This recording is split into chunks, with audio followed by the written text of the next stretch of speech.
Hello my people, how una dey? I greet the house from Untouchable Mama. Also una dey fine. Una do well my brothers and sisters. As una take dey comment, like, share. God go bless una. I appreciate una well well. Una do well for my body. But una still know say na me still get this page talk your problem, advise me advise you. Na me still get am, so mona beg mona still dey follow me for there. Na me get Untouchable Mama page. Na me still get a talk your problem, advise me and advise you. Una do well my brothers and sisters. My people, this video wey I bring come today, I still see am for net, so I say may I just still talk about this video just a little. I'll put the video una watch am also. E not too long, but I just want me I talk a little bit for here. My brothers and sisters, so as I see this video now, I come watch am. When I watch am, they come dey talk say this una see this man wey put cap for head. They say the man he go this where una dey see so na school. Na where children dey, all this children's school, maybe na primary school or nursery school, something like that. But all these ladies one na dey see with all these men, dem be teacher and the principal wey dey for there. So this man wey put cap for head, so he come dey the school. So one of the teacher come dey look am one kind say, wetin this man dey find for here? You know say when all the teachers dem know their self, so dem see say no be teacher, no be anything, wetin you be? So he come say the man come talk say he come pick children for school. Which person children you come pick? He come call the man name, call one man name wey dey there. Una see the video when dem dey ask say which pikin wan come pick? My own pikin. So na dem come tell am say wetin, why you wan come pick am? So they come suspect the man say maybe he get something for him brain wey he wan come do for here with these children. Because you know say some school dey, you not allowed to just say person go come school come pick am without come pick your pikin without they no inform the family say na you really send come.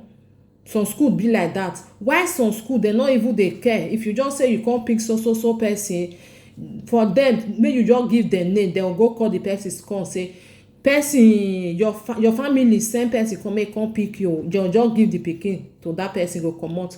So say this man wey wear white, so he come suspect that man wey put cap for head say I suspect this man. Wetin you don tell wey you dey this compound since I dey watch you. Know say some people dey sabi watch person. You go dey watch your movement, say wetin this kind person come find for here.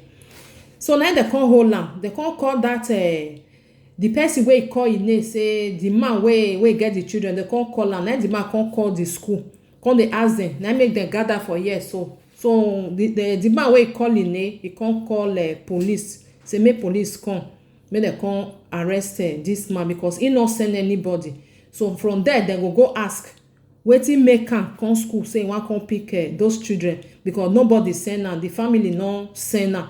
They no send anything. So they suspect say maybe if you wan carry these children go do wetin they take dey God, na only God go help our country, our children, innocent children wey no know anything.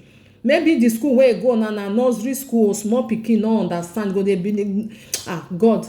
Na only God na go save that country because the way wey dem take dey carry small children, they take dey do wetin they not supposed to do, just remove hair for him nose without no, they no even have they no get I don't know as I take talk because if I dey hear some news the thing go dey weak me one kind. Go dey say wetin dey go on, wetin dey happen, why our country be like this?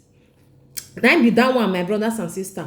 And one of another thing wey me come see dey think about, this one na my own opinion now dey talk. So you know say for abroad for here, you see somebody you go just dey waka for road, e go be e no understand where e dey go. That is, e go confuse where e dey go. Wetin maybe dem send am message, something like that. Dem dey call am, start to dey confuse dem, something like that.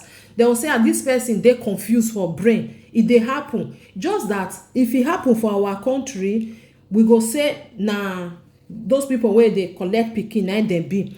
Because as for me, because no be say I dey support this man or not, because some people dey for that our country wey get this problem, wey dey quick dey forget something, or wey dey get confused, go just dey confused for e brain. E go just, una understand the meaning wetin I dey try to talk to una.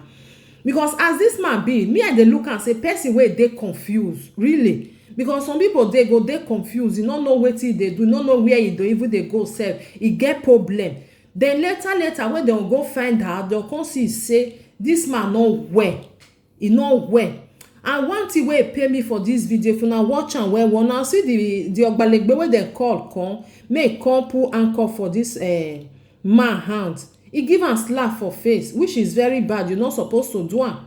You no suppose to do am. Dem call you say dem suspend this person, you carry am put anchor, carry am go your office, go ask am question. Maybe from there you come see say the family go come tell you say e no well, we no know the time wey e take comot for house, we no dey leave am dey comot because e dey for that our country. E just that when you see something like that, or somebody wey go just wake up, e go just dey talk, dem go say na w say na witch. For here they'll go control and they'll come talk say e brain get problem, because our we dey call everything say na witch. Oh, you know, see say na witch, or you know this one, or maybe you wan go thief pikin. If it be say na, I no talk say maybe this one no wan go thief or no, but this one na my opinion. If it be say this man dey start to confuse na mente with now, that e dey confused for e brain, because Italy language more na no vex, and the too much dey use am now, dey use for her. So go say which person we see am for so now. So now this old women we dey see them sometimes,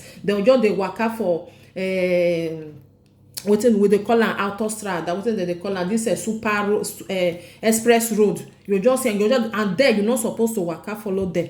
People go come go carry them, comot them for there. When you go see say the family come, dem say dem no know the time wey e take comot for inside house. Na that one, me I believe say many people go get that thing for our country. They no know, but when they will see them for near wetin dem no suppose to see them, they will come say this person be one come thief pikin, or be one come do this one, or you know say some people just dey now, e go just get big problem for e brain. Before e go comot for house, go another person room, you no know. I'll put the video, more na watch am. Una do well, more na help me still share am.